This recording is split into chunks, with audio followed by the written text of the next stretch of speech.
Mga idol, kagaya nga po ng inasahan, naging mainit ang labanan ng Boston Celtics at OKC Thunder ngayong araw. Sadyang nagawa pa rin naman ng Thunder na makuha ang panalo 118-112 na pinangunahan ni Shai Gilgeous-Alexander na merong 34 points. Tumulong rin naman dito sina Chet Holmgren na nagtala ng 23 points, 15 rebounds, Candace Wallace na nagtala ng 14 points at siyang nag-step up.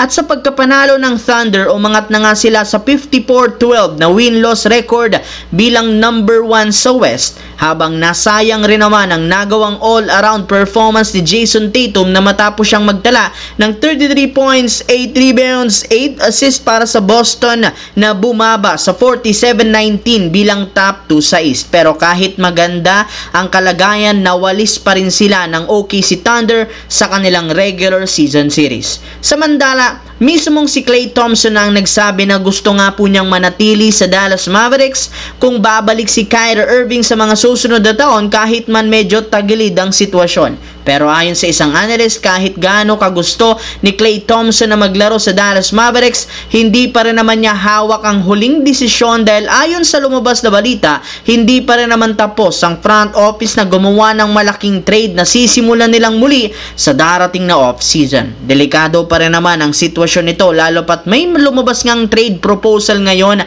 para mailipat siya sa Los Angeles Lakers. Bali dito, makukuha ng Dallas Mavericks sina Austin Reeves at Jared Vanderbilt kapalit sina Klay Thompson at Daniel Gafford na mapupunta naman sa Lakers. Sa ganitong paraan, makakabuo ang Dallas ng Big 3 sina Austin, Kyrie at Davis, habang makakahabol rin naman sa wakas si Klay Thompson at Luka Doncic at LeBron James, plus magkakaroon ng Los Angeles Lakers ng isang legit na sentro na siyang pinakahinihintay nilang makuha simula pa last year. Syempre, eto nga isang trade proposal ng Bleacher Report. Anong masasabi nyo dito mga idol? Sa kabilang banda, tagumpay ang Houston Rockets na maipanalo ang game sa Phoenix Suns 111-104 na pinangunahan ni Jalen Green na nagtala ng 29 points, Alperen Sengun 20 points, Dillon Brooks 19 points na siyang nagpaangat sa kanilang record 41 wins, 25 losses bilang number 5 sa West. Pero